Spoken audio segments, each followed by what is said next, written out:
Hi everyone, this is Gaurav here. Welcome to Defense Post. Now इस video में as I said earlier कि हम CDS का entire GS syllabus discuss करेंगे and not only the GS syllabus but उसके साथ साथ उसका जो वेटेज रहता है एंड साथ ही साथ में जो हर एक सब्जेक्ट के अंदर जितने भी हमारे टॉपिक्स आते हैं वो सब हम इसमें डिस्कस करेंगे. So after watching this video you will have entire clarity for your GS syllabus. Start करते हैं. सबसे पहले हम देखते हैं हमारा जो बेसिक GS सिलेबस का वेटेज रहता है वो कैसा रहता है. जनरली ज्योग्राफी एंड हिस्ट्री, ठीक है, इसके साथ जो पॉलिटी का जो वेटेज रहता है वो ऑलमोस्ट सिमिलर ही रहता है. ठीक है, तीनों से ही आप 18 से 20 क्वेश्चन और पॉलिटी हिस्ट्री में थोड़ा आप 20 से 22 क्वेश्चन आप इजीली एक्सपेक्ट कर सकते हो. ठीक है, एंड बाकी में इकोनॉमी में जो रहता है वो हमारा 8 से 13 क्वेश्चन रहते हैं यार. ठीक है, लेकिन यहाँ पे क्या रहता है कि पहले 2020 से पहले जो क्वेश्चंस आते थे वो 7 से 8 क्वेश्चन होते थे, बट नाउ इन 2022 जो क्वेश्चन का वेटेज है वो 12 से 15 के बीच में भी गया है. इकोनॉमी का जो रेलेवेंस है वो थोड़ा बढ़ने वाला है. ठीक है, नाउ आते हैं अब हमारे करंट अफेयर पे. करंट अफेयर से 16 से 19 क्वेश्चन आप एक्सपेक्ट कर सकते हो. फिजिक्स में 8 से 10 क्वेश्चन. ठीक है, केमिस्ट्री में भी 8 से 10 क्वेश्चन. बायोलॉजी में 10 से 12 क्वेश्चन होते हैं, तो थोड़ा वेटेज इसका ज़्यादा रहता है. ठीक है, नाउ डिफेंस अफेयर में आप 5 से 8 क्वेश्चन ये जनरली करंट बेस होते हैं. ठीक है, यहाँ पे generally for an example DRDO ISRO का या कोई नया लॉन्च है या कोई नई शिप का लॉन्च हुआ होता है, कोई शिप रिटायर होती है तो वो उसके बेस पे क्वेश्चन आ जाता है, या कोई पर्टिकुलर एक्सरसाइज बेस्ड क्वेश्चन आ जाता है. ठीक है, नाउ स्पोर्ट्स एंड कल्चर में हमें 3 से 4 क्वेश्चन देखने को मिल जाते हैं. कोई करंट या बड़ा इवेंट हो रहा होता है तो उससे भी हमें क्वेश्चन देखने को मिलते हैं. अब डिस्कस करेंगे हमारा ज्योग्राफी का डिटेल्ड सिलेबस. 2 मेजर फैक्टर होते हैं, वो है यार हमारा कि इंडिया का साइज, इसका फिजिकल फीचर. ठीक है, इंडिया का एक्सपेंशन कैसा है, कहाँ माउंटेन्स है, कहाँ घाट्स है, कहाँ प्लेट्यूज है. ठीक है, फिर वेजिटेशन उनकी कैसी है, वो सब इस दोनों पॉइंट्स में आप इन दोनों में आप कवर करते हो. ठीक है, साइज एंड लोकेशन में फैक्ट बेस्ड क्वेश्चन आते हैं. फिजिकल फीचर्स में आपको पता होना चाहिए इंडिया का एक्सपेंशन कैसा है. जनरली इस पार्ट में जो क्वेश्चन आते हैं ना वो ऐसे आते हैं कि आपको ईस्ट से लेकर के साउथ तक या नॉर्थ से लेकर के साउथ तक या ईस्ट से लेकर के वेस्ट तक की आपको सीरीज पूछ लेता है कि इनको आप ऑर्डर में अरेंज करो. फॉर एग्जांपल आपको बहुत सारी रिवर्स के नाम दे देगा. ठीक है, और उसको आपको अरेंज करना होता है नॉर्थ साउथ डायरेक्शन के अंदर. ठीक है, जनरली ये थोड़े कॉमन बेस्ड और एनालिटिकल क्वेश्चन आते हैं. ठीक है, अब आते हैं हमारे रिवर्स एंड लेक में. ठीक है, बहुत ही फैक्ट बेस्ड क्वेश्चन आता है यहाँ से भी. क्लाइमेट, वेजिटेशन एंड जो सॉइल से जो क्वेश्चन आता है ना, यहाँ पे क्वेश्चन आते हैं थोड़े कंसेप्ट बेस्ड. ठीक है, सॉइल में जो आता है वो जनरली क्लासिफिकेशन बेस्ड क्वेश्चन आता है. इसके अंदर आपको सॉइल की डिफरेंट प्रॉपर्टीज और डिफरेंट सॉइल की डिफरेंट प्रॉपर्टीज में से आपको स्टेटमेंट दे देता है. ठीक है, और उस स्टेटमेंट में आपको आइडेंटिफाई करना होता है कि ये किस सॉइल की प्रॉपर्टीज है, या उसको थोड़ा भी कैसा भी कॉन्सेप्ट के अकॉर्डिंग मॉड्यूलेट कर देता है क्वेश्चंस को. ठीक है, वेजिटेशन में इंडिया की वेजिटेशन और साथ साथ में वर्ल्ड वेजिटेशन में जो डिफ्रेंशिएशन होता है. फॉर एग्जाम्पल टुंड्रा वेजिटेशन है और ट्रॉपिकल वेजिटेशन में क्या डिफरेंसेस है. ठीक है, तो आपको ये कंसेप्ट क्लियर होना चाहिए क्लाइमेट का, वेजिटेशन का एंड सॉइल का. डेजर्ट्स में हमें जो क्वेश्चन आते हैं वो बिल्कुल फैक्ट बेस्ड आएंगे. ठीक है, फैक्ट बेस्ड फॉर एग्जांपल की थार डेजर्ट है वो किस माउंटेन रेंजेस के साथ लगता है, किस माउंटेन रेंजेस की वजह से बनता है. ठीक है, तो ऐसे क्वेश्चन पूछ लेते हैं. ट्रांसपोर्ट एंड मिनरल, नाउ ये बहुत इंपॉर्टेंट होने वाला है. ठीक है, कैसे, अभी अभी लिथियम आयन डिस्कवर हुआ है. लिथियम आयन के ह्यूज जो रिसोर्सेज है वो डिस्कवर हुए हैं कश्मीर के रियासी डिस्ट्रिक्ट के अंदर. ठीक है, एंड साथ ही साथ में राजस्थान ने भी क्लैरिटी दी है कि हमें भी जो है लिथियम आयन के ह्यूज रिसोर्सेज मिले हैं एक पर्टिकुलर डिस्ट्रिक्ट के अंदर. यहाँ पे आप मिनरल से क्वेश्चन एक्सपेक्ट कर सकते हो कि इन्हीं दोनों पॉइंट में से या कश्मीर में राजस्थान में से कोई क्वेश्चन पूछ लेगा. डेफिनेटली आपको देखने को मिल जाएगा, क्योंकि जो रिसोर्सेज मिले हैं वो बहुत बड़े हैं और इंडिया में उनकी डिमांड बहुत ज़्यादा हाई है. सो यहाँ पे आप क्वेश्चन एक्सपेक्ट कर सकते हो। एंड दूसरा आता है हमारा जो ट्रांसपोर्ट है। ट्रांसपोर्ट में यार इसलिए बोल रहा हूँ क्योंकि इस साल हमने बहुत ज़्यादा बड़े बड़े ट्रांसपोर्ट के जो इंफ्रास्ट्रक्चर प्रोजेक्ट्स हैं वो हमने इनॉग्रेट करे हैं, ठीक है। सो यहाँ पे क्वेश्चन बनता ही बनता है। अब आते हैं एग्रीकल्चर वाले पार्ट पे ना। एग्रीकल्चर वाले पार्ट में जो क्वेश्चन आते हैं ना वो जनरली आपको या कोई पोर्टल रिलेटेड या गवर्नमेंट की कोई स्कीम या इनिशिएटिव्स रिलेटेड क्वेश्चन मिलेगा। यूनिवर्स में फैक्ट बेस्ड आएगा। यहाँ पे वोल्केनोज में वो कंसेप्ट बेस्ड क्वेश्चन मिलेंगे, ठीक है। डिफरेंट डिफरेंट वोल्केनोज होते हैं और फॉर एग्जांपल आपको दे देंगे कैल्डेरा है या फिर शील्ड वोल्केनोज में क्या डिफरेंसेस होते हैं। You can expect that kind of question here. Jet stream में जो क्वेश्चन आते हैं कि इंडिया में कहाँ से एंटर करती हैं, कहाँ से ये ओरिजिन होती हैं, इंडिया में किस टाइम पे एंटर करती हैं, किस लैटिट्यूड से किस लैटिट्यूड के बीच में करती हैं और इंडिया में इसका इम्पैक्ट कैसा होता है। सो ऐसे आपको कंसेप्ट है जेट स्ट्रीम का करना है। डैम्स में अगेन बहुत ही फैक्ट बेस्ड क्वेश्चन आपको देखने को मिलेगा, ठीक है। अब आते हैं रॉक सिस्टम। रॉक सिस्टम में यार जो क्वेश्चन रहेगा ना वो आपका फॉर एग्जांपल इग्नियस, मेटामॉर्फिक, ठीक है, और उसके साथ साथ सेडिमेंट्री रॉक्स में जो डिफरेंसेस होते हैं ना वो आपको क्लियरिटी के साथ में क्लियर करने हैं, ठीक है। यहाँ पे क्वेश्चन आपको डेफिनेटली बनेगा। Origin and evolution of earth में जो क्वेश्चन आएंगे वो भी कुछ मोर ओवर फैक्ट बेस्ड ही होंगे। कॉन्टिनेंटल थ्योरीज हो गया, वहाँ पे आपको क्वेश्चन यहाँ से आपको मिल जाएंगे ना। अब आता है हमारा इंटीरियर ऑफ अर्थ, ठीक है। इंटीरियर ऑफ अर्थ से जो क्वेश्चन आता है ना वो आता है जनरली कि क्रस्ट और मेंटल एंड कोर में क्या क्या डिफरेंसेस हैं, ठीक है। इनके बीच में ना बहुत सारी डिसकंटिन्यूटीज होती हैं। फॉर एग्जांपल कॉनरेड हो गया, गुटेनबर्ग हो गया, ऐसी डिसकंटिन्यूटीज पे आपको क्वेश्चन देखने को मिल जाते हैं, ठीक है। सो आपको अच्छे से करना है। नाउ एक्सोजेनेटिक फोर्सेस में आपको जो क्वेश्चन मिलते हैं वो जनरली होते हैं जो हमारे एनवायरनमेंट को इम्पैक्ट करते हैं। फॉर एग्जाम्पल कोरियोलिसिस फोर्स हो गया या अदर फोर्सेज होते हैं सिमिलर टू दैट, ठीक है। जैसे क्या होता है कि हमारे ग्लोब के अंदर ना इक्वेटर के आसपास कुछ सेल बनते हैं, ठीक है, Hadley cell, Ferrel cell, both side में। ये जो सेल बनते हैं ना ये कैसे बनते हैं, इनका इम्पैक्ट क्या होता है अर्थ के ऊपर, ठीक है। वहां से जो क्वेश्चन आता है ना वो आता है एक्सोजेनेटिक फोर्सेस के अंदर, ठीक है। सो ये आपको पूरा कंसेप्ट क्लियर होना चाहिए। यहाँ पे फोर्स लैटिट्यूड कहाँ बनती है, ठीक है, 30 डिग्री 60 डिग्री में जो भी डिफरेंसेस होते हैं वो कैसे होते हैं, वो वैसे क्वेश्चन यहाँ से क्लियर होता है आपका, ठीक है। फिर आता है हमारा अर्थक्वेक। अर्थक्वेक के पास जो क्वेश्चन आता है वो primary wave, secondary wave and surface wave में क्या क्या डिफरेंसेस होते हैं, कौन सी लॉन्गिट्यूडनल होती है, कौन सी ट्रांसवर्स होती है, वैसा क्वेश्चन यहाँ से आता है, ठीक है। ओशनोग्राफी में जो ओशन के करंट्स होते हैं, वार्म करंट, कोल्ड करंट्स, ठीक है, कहाँ कहाँ कौन कौन से करंट्स होते हैं, फैक्ट बेस्ड होते हैं बहुत ही ज़्यादा, तो वो क्वेश्चन आप एक्सपेक्ट करते हो। क्लाइमेटोलॉजी में क्लाइमेट से रिलेटेड क्वेश्चन आता है, ठीक है, ओजोन से रिलेटेड। और फॉर एग्जांपल जैसे ट्रोपोस्फेयर है, स्ट्राटोस्फेयर है, वहाँ पे ओजोन की हाइट कैसी होती है, आयनोस्फेयर में क्या होता है, थर्मोस्फेयर में क्या डिफरेंसेस हैं, ठीक है। और आयनोस्फेयर ही को थर्मोस्फेयर क्यों बोलते हैं, जैसे जैसे क्वेश्चन होते हैं ना वैसे क्वेश्चन आप यहाँ से एक्सपेक्ट कर सकते हो। साइक्लोन अगेन इंपॉर्टेंट है। साइक्लोन पे जनरली जो आता है फैक्ट बेस्ड क्वेश्चन भी आता है एंड कंसेप्ट बेस्ड भी आता है। फैक्ट बेस्ड ऐसे आता है कि कोई फॉर एन एग्जांपल कोई करंट साइक्लोन होता है और अभी इंडिया में कंस्ट्रक्ट हो रहा होता है, ठीक है, किसी पर्टिकुलर एरिया को उसने इम्पैक्ट करा होता है, ठीक है। सो वहाँ पे क्वेश्चन पूछ लिया जाता है कि साइक्लोन का नाम किसने रखा है और साइक्लोन कहाँ स्ट्रक करा है। उसके साथ में जो कंसेप्ट बेस्ड क्वेश्चन आता है ना उस क्वेश्चन में ये पूछते हैं कि साइक्लोन बनता कैसे है, क्या क्या कंडीशंस रिक्वायरमेंट होती हैं, कितना साइज होता है, ठीक है, और उसके जो कंसेप्ट होते हैं उससे रिलेटेड क्वेश्चन पूछ लेते हैं, ठीक है।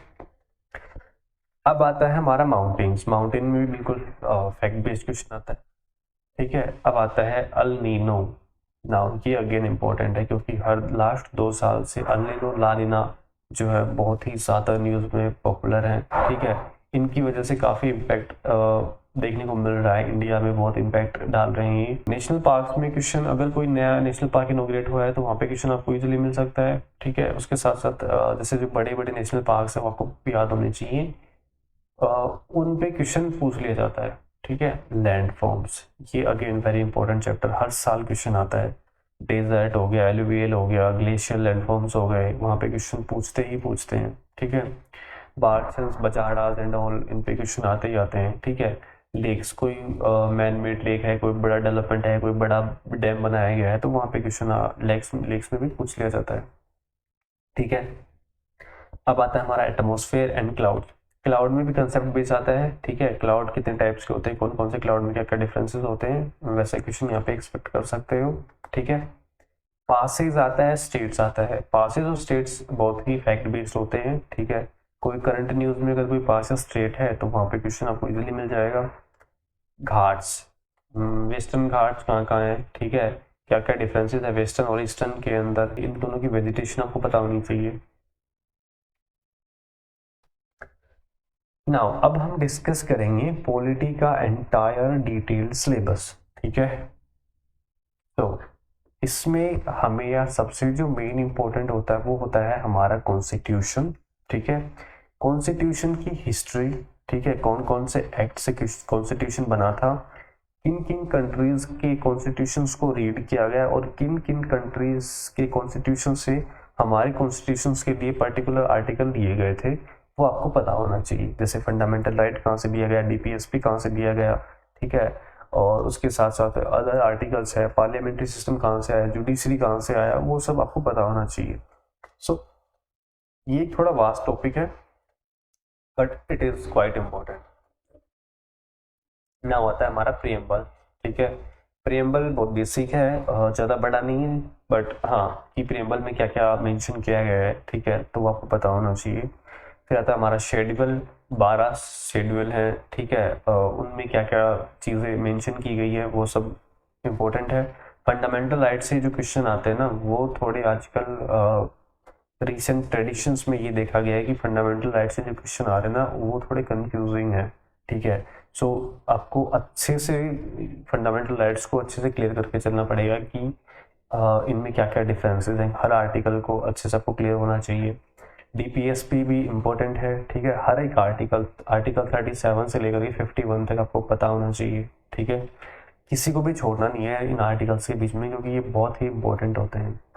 फिर आता है हमारा यूनियन गवर्नमेंट होते हैं और उसकी टेरिटरी जितनी भी होती हैं। यूनियन गवर्नमेंट में आता है हमारा पीएम, प्रेसिडेंट, ठीक है, और इसकी काउंसिल्स होती है, वो सब आते हैं, ठीक है। So again important. Now fundamental duties, article 51A बहुत इंपॉर्टेंट है। Fundamental duties, DPSP and fundamental rights, इन तीनों के बीच में ना क्या क्या डिफरेंसेस हैं, ठीक है, ये आपको पता होना चाहिए क्योंकि यहाँ पे तीनों को रिलेट करके क्वेश्चन आने लग गए हैं अब। एडवोकेट जनरल कॉमन है, क्वेश्चन आ जाते हैं। प्रेसिडेंट एंड वाइस प्रेसिडेंट बहुत इंपॉर्टेंट है, इनके इलेक्शन से रिलेटेड क्वेश्चन आ जाते हैं, ठीक है। और करंट में जो हमारी द्रौपदी मुर्मू जी हमारी जो प्रेसिडेंट बनी है वो एक ट्राइबल कम्युनिटी से बिलोंग करती हैं। सो अगर ऐसी कोई स्पेशलिटी कोई चीज़ है तो वहाँ से क्वेश्चन बनता ही बनता है, ठीक है। पीएमएनसी काउंसिल से क्वेश्चन मिलेगा, पार्लियामेंट से रिलेटेड क्वेश्चन आ जाता है, ठीक है। पार्लियामेंट्री लॉज वगैरह पे भी क्वेश्चन बहुत बनते हैं। इमरजेंसी, ठीक है, इमरजेंसी कितने टाइप की होती है, कौन कौन सी इमरजेंसी में क्या क्या प्रोविजंस हैं, क्या हो गया, सुप्रीम कोर्ट हो गया, फिर हम आता है हमारा गवर्नर। आप ना इन टॉपिक्स को अपनी नोट डाउन, आप कॉपी में नोट डाउन कर सकते हो, ठीक है, ये बहुत इंपॉर्टेंट है। नाउ फिर आता है हमारा chief minister, CM, state legislative assemblies, ठीक है, हाई कोर्ट, पंचायती राज।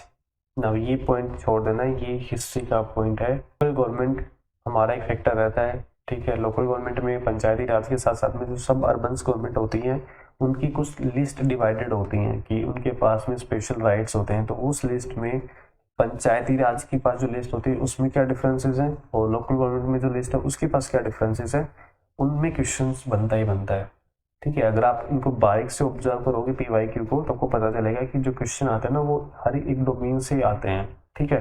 और उनकी जो डोमेन होती है बहुत स्पेसिफिक होती है कि वहीं से क्वेश्चन आते हैं, ठीक है।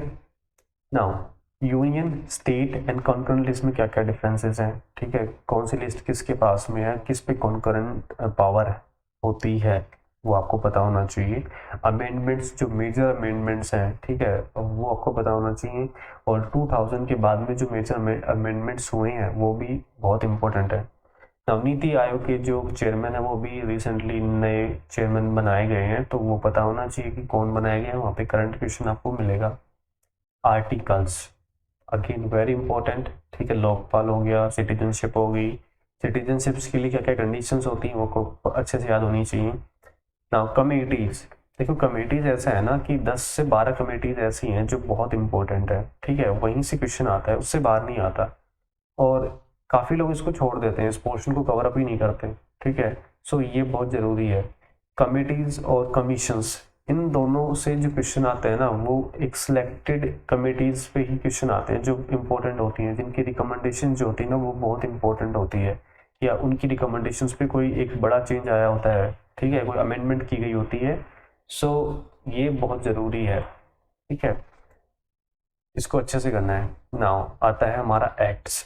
एक्ट्स के अंदर थोड़ा जो है फैक्ट बेस्ड क्वेश्चन आते हैं। जो अर्लियर एक्ट्स रहे थे हमारे, फॉर एग्जांपल 1909 का जो एक्ट था, ठीक है, फिर आता था हमारा 1919 वाला एक्ट था, फिर 1935 जो इंडियन गवर्नमेंट एक्ट थे। ये तीनों एक्ट्स है ना, इन तीनों एक्ट्स के अंदर क्या क्या चीज़ें बताई गई थी वो आपको अच्छे से क्लियर होनी चाहिए, ठीक है। इन तीनों के बीच में डिफरेंसेस क्या हैं, इन तीनों से आपने अगर ये तीनों एक्ट कर लिए ना, तो आप एक क्वेश्चन आप मान लो कि इन तीनों से आपको डेफिनेटली मिलेगा ही मिलेगा, ये बहुत इंपॉर्टेंट है।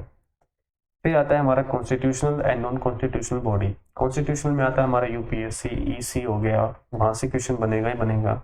नॉन कॉन्स्टिट्यूशनल में जैसे ह्यूमन राइट कमीशन हो गए, जहाँ पे जो चेयरमैन होते हैं वो कौन बनते हैं, कैसे बनते हैं, ठीक है, तो ये दोनों ही बहुत इंपॉर्टेंट है, यहाँ से आप एक्सपेक्ट करते हो अच्छे क्वेश्चन आ जाते हैं। इसके अलावा जो पॉलिटी में जो भी क्वेश्चन आते हैं वो बहुत ही मिससेलेनियस आते हैं। अगर आपने ये बाकी जो पार्ट कर ली अच्छे से, then you will be able to attempt most of the question from polity, ठीक है।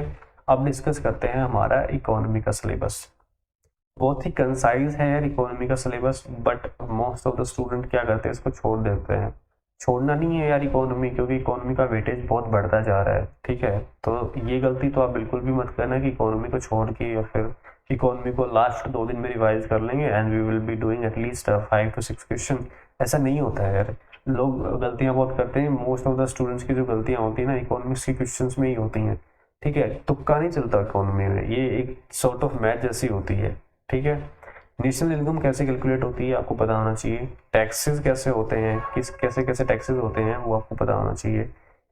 एम्प्लॉयमेंट हो गया हमारा, अनएम्प्लॉयमेंट में क्या क्या डिफरेंसेस हैं, कैसे कैसे ये नेशनल डेवलपमेंट में इम्पैक्ट डालती हैं, पता होना चाहिए, ठीक है। फिर आता है हमारे 5 ईयर प्लान्स। नाउ ये बहुत इंपॉर्टेंट है, हर साल क्वेश्चन आता है, ऐसा एक भी पेपर नहीं है कि 5 ईयर प्लान से कोई क्वेश्चन नहीं आया हो, ठीक है। So again very important part है। इसमें ना आपको एटलीस्ट 1950 से लेकर के और 1980 तक जो 6 बड़े 5 ईयर प्लान्स थे वो आपको पता होना चाहिए, क्योंकि मेजरली क्वेश्चन वहीं से आते हैं, ठीक है। Green revolution, white revolution, silver revolution हो गया। फिर आता है हमारा इलास्टिसिटी एंड कर्व्स से, यहाँ पे भी क्वेश्चन बनता ही बनता है, ठीक है। मनी एंड मार्केट से क्वेश्चन आपको पक्का मिलेगा। सेंसस के स्टैटिस्टिक्स से भी क्वेश्चन आ जाते हैं, हर बार आते हैं, ठीक है। और अभी तो सेंसस कंडक्ट हो रही है तो क्वेश्चन आना लाजमी है, ठीक है। आरबीआई एंड इसकी जो मॉनेटरी पॉलिसीज है ना, यहाँ पे भी आप क्वेश्चन एक्सपेक्ट करते हो। एफडीआई बहुत इंपॉर्टेंट है। बजट हो गया, हमारे गवर्नमेंट पॉलिसी स्कीम्स हो गई, इंपॉर्टेंट है, ठीक है। फिर आता है हमारा सप्लाई एंड डिमांड वाला पोर्शन, इंपॉर्टेंट है, ठीक है। प्राइसेस हो गया, इंडेक्सेस हो गया, या कंज्यूमर प्राइस इंडेक्स हो गया, या वर्ल्ड प्राइस इंडेक्स हो गया, ये दोनों इंपॉर्टेंट है बहुत ज़्यादा, इनको अच्छे से करना है, ठीक है। प्राइसेस इंडेक्स को भी अच्छे से करना है, ठीक है। उसके बाद आता है हमारा इंटरनेशनल ऑर्गेनाइजेशन, यूनेस्को हो गया, यूनिसेफ हो गया, ठीक है, या बड़े WTO हो गया, वर्ल्ड ट्रेड ऑर्गेनाइजेशन हो गया, यूएनएससी हो गया। ये इनकी पॉलिसीज जो भी बनती है ना, तो इनको क्वेश्चंस में इस पे क्वेश्चन बनते ही बनते हैं। फिर आती है हमारी मार्केट का, ये भी एक इम्पोर्टेंट पोर्शन है इकोनॉमी का ना। अगली 1 महीने के बाद मैं यार इकोनॉमी पे पूरी प्लेलिस्ट अपलोड करूंगा इस चैनल पे, so you can subscribe this channel for more updates like this, ठीक है। एंड उसके साथ साथ में एंशिएंट हिस्ट्री की भी हम एक प्लेलिस्ट अपलोड करेंगे, जिसमें आपको कंप्लीट एंशिएंट हिस्ट्री जो है उसकी सारी जितनी भी वीडियोस हैं वो आपको इस प्लेटफॉर्म पे मिल जाएंगी। नाउ इंडस वैली सिविलाइजेशन, ठीक है, एंशिएंट हम डिस्कस करेंगे यहाँ पे। सो यहाँ पे इंडस वैली सिविलाइजेशन में भी तो कुछ करंट डेवलपमेंट्स हो रही हैं, कुछ आर्कियोलॉजिकल साइट्स हैं वो भी ढूंढी गई हैं, ठीक है। वहाँ पे कुछ कुछ नई नई चीज़ें मिली हैं, तो क्वेश्चन पक्का ही आएगा यहाँ पे, ठीक है। वैदिक कल्चर से क्वेश्चन पूछ भी लेते हैं, नहीं भी पूछते हैं तो छोड़ तो नहीं सकते इसको, ठीक है। अब आता है जैनिज्म, बहुत बेसिक सा टॉपिक है, बहुत छोटा सा टॉपिक है, यू कैन क्लियर दैट, ठीक है। फिर आता है बुद्धिज्म, बहुत ही इंटरेस्टिंग है ये, ठीक है, सो ये भी करना है। मौर्यन एम्पायर से क्वेश्चन आता है, पोस्ट मौर्यन एम्पायर से क्वेश्चन आता है, ठीक है। उसके बाद आता है हमारी गुप्ता डायनेस्टी से। यहाँ पे एक चीज ध्यान रख देना यार कि जो पोस्ट मॉडर्न एम्पायर में ना जो किंग अशोक होते हैं, ठीक है। अब ये इम्पोर्टेंट क्यों है, क्योंकि हमने अभी पार्लियामेंट को इनोग्रेट किया है, ठीक है। अब यहाँ पे क्या हुआ है कि पार्लियामेंट में जो बहुत सारे मुराल्स हैं या जो साइन है, वो हमने अशोका के जो राइन के अंदर जो चीज़ें थी उनसे इनहेरिट की हैं। फॉर एग्जांपल जो हमारा अशोक चक्र है, ठीक है। और उसके साथ साथ में जो अभी अखंड भारत का आपने मुराद आपने सुना होगा, काफ़ी न्यूज़ में था, वो भी हमने अशोका के एम्पायर से लिया है, ठीक है। उसके साथ साथ में जो अशोका का जो सिंबल है, ठीक है, जो लायन सिंबल है, ठीक है, जो हमने पार्लियामेंट पे इंस्टॉल किया है, वो एक इम्पोर्टेंट है कि काफ़ी चीज़ें जो है वो हमने अशोका की इंस्क्रिप्शन से ली है। सो अशोका की इंस्क्रिप्शन से क्वेश्चन आपको डेफिनेटली मिलेगा, हर साल आता है, इस बार तो फिर पक्का ही आएगा और डिटेल में भी पूछेंगे वो आपसे, है ना। सो इसको आप अच्छे से करना कि अशोका के बारे में, अशोका के इंस्क्रिप्शंस के बारे में, कौन सी लैंग्वेज में इसकी इंस्क्रिप्शन लिखी गई थी, कहाँ कहाँ इसकी इंस्क्रिप्शंस लिखी गई थी, क्या क्या मैसेजेस थे उसके अंदर, एकदम डिटेल में करना है यार इसको तो, ठीक है। ना आता है फॉरेन इन्वेजन, ठीक है, कितने फॉरेन इन्वेडर्स ने इंडिया पे इन्वेड किया, कौन कौन से जो बड़े इन्वेडर्स थे, ठीक है, इंपॉर्टेंट फैक्टर रहेगा। संगम एज इंपॉर्टेंट है, कल्चरली बहुत इंपॉर्टेंट है, ठीक है, क्वेश्चन आते ही आते हैं। हर्षवर्धन ईरा भी एक इम्पोर्टेंट है, ठीक है, यहाँ पे क्वेश्चन आपको इजीली मिल जाते हैं। दिल्ली सल्तनत हो गया, मुगल इन्वेजन्स हो गए और विजयनगर एम्पायर हो गया, ठीक है, ये तो आएगा ही आएगा, मुगल का पता नहीं, ठीक है, दिल्ली से सल्तनत से क्वेश्चन आना ही आना है। द एडवेंट ऑफ यूरोप्स, ठीक है, यहाँ पे कि कैसे कैसे जो ब्रिटिशर्स थे, पोर्टुगीज थे, उन्होंने कैसे इन्वेड किया, कैसे उनकी पॉलिसीज रही थी इंडिया में स्टार्टिंग के अंदर, ठीक है, वहाँ पे क्वेश्चन आपको मिलेंगे। फिर मराठा वॉर्स आता है, एक बड़ा चैप्टर आता है यहाँ पे। अब आता है हमारा इकोनॉमी अंडर ब्रिटिश प्लंडरर्स, ठीक है, यहाँ पे एक बड़ा क्वेश्चन आता ही आता है, ठीक है, ये एक बड़ा चैप्टर है, इसको आपको अच्छे से करना है, क्योंकि यहाँ पे क्या हुआ था कि ब्रिटिशर्स ने जितने भी पॉलिसीज इंट्रोड्यूस की थी ना, उनसे इंडिया लेवल पे क्या इम्पैक्ट आ रहे थे, वो सारी पॉलिसीज आपको पता होनी चाहिए। वो पॉलिसीज कहाँ कहाँ पे इम्प्लीमेंट हुई थी, जैसे महलवारी सिस्टम था, ठीक है, या अदर सिस्टम थे, सब्सिडरी सिस्टम था, वो कहाँ कहाँ ब्रिटिशर्स ने इंट्रोड्यूस किया, वो सब इम्पोर्टेंट होगा यार, ठीक है। उसके बाद आता है हमारा फर्स्ट वॉर ऑफ इंडिपेंडेंस 1957 की म्यूटिनी, इम्पोर्टेंट है, ठीक है। फ्रीडम स्ट्रगल हमारा इम्पोर्टेंट है, गांधी इराद इम्पोर्टेंट है। अब आता है हमारा नेशनल मूवमेंट, ना ये बहुत बड़ी चीज़ है, ठीक है, ये एक बड़ा टॉपिक है, इसको अच्छे से करना कि इंडिया की अलग अलग रीजन से कौन कौन जो लोग थे जिन्होंने नेशनल मूवमेंट्स में पार्टिसिपेट करा था। फॉर एग्जांपल पंजाब से कौन था, महाराष्ट्र से कौन था, या बंगाल से कौन था, ये तीन बड़े लोग थे जिन्होंने नेशनल मूवमेंट को इनिशिएट किया था, ठीक है। सो इन तीनों पे क्वेश्चन आते ही आते हैं।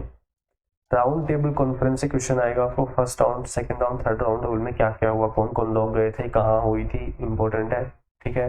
कॉन्स्टिट्यूशनल डेवलपमेंट हो गया, वहाँ से क्वेश्चन आप इजीली एक्सपेक्ट कर सकते हो कि कैसे कैसे कॉन्स्टिट्यूशन को बनाया गया था, ठीक है, क्या क्या स्ट्रेटेजीज रही थी स्टार्टिंग में, क्या क्या दिक्कतें आई थी, कौन कौन से जो प्लान्स थे जिनके बाद में कॉन्स्टिट्यूशनल डेवलपमेंट या कॉन्स्टिट्यूशनल असेंबली बनाई गई थी। सो अगेन इंपॉर्टेंट फैक्टर है, ठीक है। Indian government acts, now again यहाँ पे फिर से हम आ गए ना, 909 हो गया, ठीक है हमारा, और 99 हो गया, ठीक है, और हमारा हो गया 1935 एक्ट, ठीक है, तीनों ही इंपॉर्टेंट है, इन तीनों को अच्छे से करना। Now religious and social movements हैं, यहाँ पे क्वेश्चन हर बार आने लगे हैं अब, ठीक है। इंडिया में कौन कौन से रिलीजियस मूवमेंट थे, फॉर एग्जाम्पल सूफीज्म था, भक्ति मूवमेंट था, उनसे रिलेटेड क्वेश्चन आपको इजीली देखने को मिल जाएंगे। नयानार हो गया, ठीक है, अलंकार हो गया, अयनार हो गया, नयानार हो गया, वहाँ से क्वेश्चन आपको इजीली मिल जाते हैं। फिर आता है हमारा सोशल रिफॉर्म्स एंड न्यूज़पेपर, कि बड़े बड़े जो सोशल रिफॉर्मर्स थे उनके द्वारा क्या क्या इनिशिएट इंडिकेटिव लिए गए थे इंडिया को रिफॉर्म करने के लिए। सो वो एक इम्पोर्टेंट फैक्टर रहेगा यहाँ पे। Waves, thermodynamics, optics and work energy and power, बहुत ही बेसिक क्वेश्चन यहाँ पे आते हैं। सो अगर मैं फिजिक्स की बात करूँ तो 5 से 6 दिन में आप फिजिक्स को एंटायरली इजीली कवर कर सकते हो। बहुत ही बेसिक क्वेश्चन यहाँ पे आते हैं और आप यहाँ पे 8 से 10 क्वेश्चन जो है इजीली एक्सपेक्ट कर सकते हो। फिजिक्स है, ठीक है। मोशंस में बहुत बेसिक क्वेश्चन आता है, इलेक्ट्रिसिटी मैग्नेटिज्म से बेसिक क्वेश्चन होते हैं, ग्रेविटेशन से भी आपको बेसिक क्वेश्चन मिलेंगे, फंडामेंटल यूनिट्स हो गया, फैक्ट बेस्ड क्वेश्चन हो गए, डिवाइसेस हो गई, या भी फैक्ट बेस्ड हो गए, टेक्निकल जो डेवलपमेंट्स होती हैं, ठीक है, लाइक इसरो ने या डीआरडीओ ने कुछ नया डेवलप किया होता है, सो वो क्वेश्चंस भी यहाँ पे आ जाते हैं। फॉर एग्जांपल कि ये एसएलवीज हो गए, वो यहाँ पे आपको इजीली मिल जाता है। नाउ अब हम डिस्कस करेंगे हमारी एंटायर बायोलॉजी, ठीक है। बायोलॉजी में एक चीज़ ध्यान रखना है कि इसका जो वेटेज है ना वो थोड़ा ज़्यादा है फिजिक्स एंड केमिस्ट्री से। ये कई बार 15 क्वेश्चन भी पूछ लिए जाते हैं यहाँ से ना, ठीक है। सो सर्टेन कुछ भी नहीं होता है, बट हाँ वेटेज ज़्यादा रहता है। सो ये चीज़ आपके दिमाग में होनी चाहिए ना। ये थोड़ा वास्ट है, ठीक है। सो सेल एंड इट्स की जो क्लासिफिकेशंस है ना, यहाँ पे आप क्वेश्चन एक्सपेक्ट करते हो। सेल का पूरा स्ट्रक्चर, उसके अंदर क्या क्या ऑर्गेनेलिज होती है, डिफरेंसेस क्या होते हैं, अदर सेल जो होती हैं प्लांट सेल, उनमें क्या क्या डिफरेंसेस होते हैं, वो यहाँ पे आपको क्लियर होनी चाहिए। फिर आता है हमारा बायोलॉजिकल क्लासिफिकेशन, जिसमें हम किंगडम्स वगैरह, फैमिली, जीनस, सब ऑर्डर को डिस्कस करते हैं। वो यहाँ पे हमारा बायोलॉजिकल क्लासिफिकेशंस में आते हैं, ठीक है। टिश्यूज़ हो गए हमारे बॉडी के, जितने भी होते हैं ना, डिफरेंट डिफरेंट टिश्यूज़ होते हैं, कैसे फॉर्मेशन होती है, क्या क्या टाइप्स होते हैं, वो यहाँ पे आते हैं, ठीक है। फिर आते हैं हमारी मॉर्फोलॉजी ऑफ प्लांट्स, प्लांट्स के पार्ट्स कैसे होते हैं, ठीक है, ये रिप्रोड्यूस कैसे करते हैं, वो सब मॉर्फोलॉजी ऑफ प्लांट्स के अंदर आता है। बायोमोलिक्यूल्स हो गए, ठीक है, स्टार्च हो गया, अदर बायोमोलिक्यूल्स हो गए, वहाँ पे आपको इजीली क्वेश्चन मिल जाते हैं। फिर आता है ह्यूमन फिजियोलॉजी पे, ठीक है, बहुत बेसिक क्वेश्चन आते हैं। रेस्पिरेटरी सिस्टम हो गया हमारा, वहाँ पे क्वेश्चन आपको इजीली मिल जाते हैं, ठीक है। उसके बाद आता है हमारा सर्कुलेटरी सिस्टम, हमारा हार्ट सिस्टम आता है, ठीक है। फिर हमारे आते हैं कोऑर्डिनेशन एंड कंट्रोल वाला पोर्शन हो गया, जहाँ पे हमें न्यूरॉन्स वगैरह की स्टडीज देखने को मिलती हैं। तो उसके बाद हमारा आता है ग्लैंड्स वाला पोर्शन, ठीक है। फिर हमारा रिप्रोडक्शन वाला पार्ट आता है, फिर हमारा बायोटेक्नोलॉजी आता है, then there comes our disease वाला पार्ट, ठीक है। फिर हमारे वायरसेस वगैरह से क्या क्या डिजीज होती हैं, क्या क्या वायरसेस में डिफरेंसेस होते हैं, वायरस की डेफिनेशन क्या होती है, ठीक है। विटामिन हो गए, vitamin A B C D, कौन से फैट सॉल्यूशन में होते हैं, कौन से वाटर सॉल्युबल होते हैं, वो सब यहाँ पे आते हैं। तो बहुत ही बेसिक सिलेबस है बायोलॉजी का, थोड़ा वास्ट है लेकिन कंसेप्ट बेस है, बहुत ही इंटरेस्टिंग है, ठीक है। सो ये तो आपको पूरा पूरा करना है। नाउ अब आता है हमारा केमिस्ट्री का, थोड़ा ट्रिकी है बट नॉट वेरी टफ, ठीक है। सबसे पहले आता है इसमें हमारा मैटर एंड प्रॉपर्टीज। इसके लिए आप जो 9th क्लास की मैटर एंड प्रॉपर्टीज के लिए, पर्टिकुलरली केमिस्ट्री के लिए जो बुक है ना, वो 9th क्लास की एनसीईआरटी रेफर कर सकते हो अगर आपको केमिस्ट्री में दिक्कत आ रही है देन, ठीक है। फिर आता है मिक्सचर वाला पोर्शन, फिर आता है हमारा एक्सपेरिमेंट, जितनी भी केमिकल रिएक्शंस होती हैं, वहाँ पे जितने भी एक्सपेरिमेंट्स होते हैं, ठीक है, उनके डिफरेंट उनके प्रोडक्ट्स बनते हैं, वहाँ से क्वेश्चन आ जाते हैं। केमिकल रिएक्शन से क्वेश्चन आ जाते हैं, कार्बोनेटेड कंपाउंड से क्वेश्चन आते हैं, ठीक है। कोल हो गया, पीरियोडिसिटी हो गया, या न्यूक्लियर रिएक्शन हो गया। अब कई बच्चों को क्या रहता है यार कि केमिस्ट्री समझ नहीं आती है, ठीक है। तो केमिस्ट्री में आप अगर आप कुछ टॉपिक छोड़ना चाहते हो, ठीक है, या आप पूरा कवर नहीं करना चाह रहे हो, तो कुछ टॉपिक हैं अगर आप उनको कवर कर लेते हो then you can leave others, ठीक है। For an example, nuclear reaction से हर बार क्वेश्चन आता है और इजी भी होता है, so you can clear that, ठीक है। पॉलीमर्स हो गया, यहाँ से भी इजीली इजी क्वेश्चन आते हैं। मैटर एंड प्रॉपर्टी से जो क्वेश्चन आते हैं वो भी इजी होते हैं। तो ये 4-5 टॉपिक जो है ना, जो जिनसे हर साल क्वेश्चन डेफिनेटली आते हैं ना, वो आप कर सकते हो इजीली, ठीक है। साल्ट्स एंड यूजेस थोड़ा टफ होता है, but if you want to do then you can, ठीक है। फर्टिलाइजर हो गया, यहाँ से भी इजी क्वेश्चन आते हैं। क्लासेस का कोई श्योरिटी नहीं होती कि क्वेश्चन पूछ भी लेते हैं, नहीं पूछते हैं, ठीक है। मेटलर्जी से क्वेश्चन हर बार आता है, ठीक है। सो ये इम्पोर्टेंट है। इस वीडियो में हमने डिस्कस किया सीडीएस का एंटायर जीएस सिलेबस, ठीक है। सो इसके बाद जो हमारा बचता है करंट अफेयर वाला पार्ट, तो जो हमें करंट डेवलपमेंट्स के अकॉर्डिंग करना होता है, ठीक है। सो इस सिलेबस में हमने जितने भी डिटेल चीज़ें डिस्कस करी हैं, अगर आप वो सब अच्छे से करते हो सो जीएस में आप इजीली एक्सपेक्ट कर सकते हो कि 60+ मार्क्स जो है वो आपके इजीली बन जाएंगे। ठीक है, अब यूपीएससी का क्वेश्चन पेपर जो होता है वो थोड़ा टफ होने लग गया है। ठीक है, काफ़ी अनसर्टेन चीज़ें भी आने लगी हैं। सो फ्यूचर का हम नहीं कह सकते, बट जो टॉपिक हमें दिए गए हैं ना, जो सिलेबस हमें मिला है, अगर हम उसको अच्छे से कर सकते हैं, ठीक है, सो आप मोर प्रोबेबिलिटी है कि आप 50+ रहोगे। But if you do a little much of hard work then 60+ is not a very big deal. ठीक है, you can easily cover up that much of marks. ठीक है, उसके साथ साथ में मैं इस चैनल के ऊपर जो है इकोनॉमी प्लस में हिस्ट्री की जो वीडियोस होंगी पूरी फुल रिच कंटेंट के साथ में मैं अपलोड करूंगा इन फ्यूचर। ठीक है, so before CDS you guys can prefer that playlist. Till then see ya, bye bye.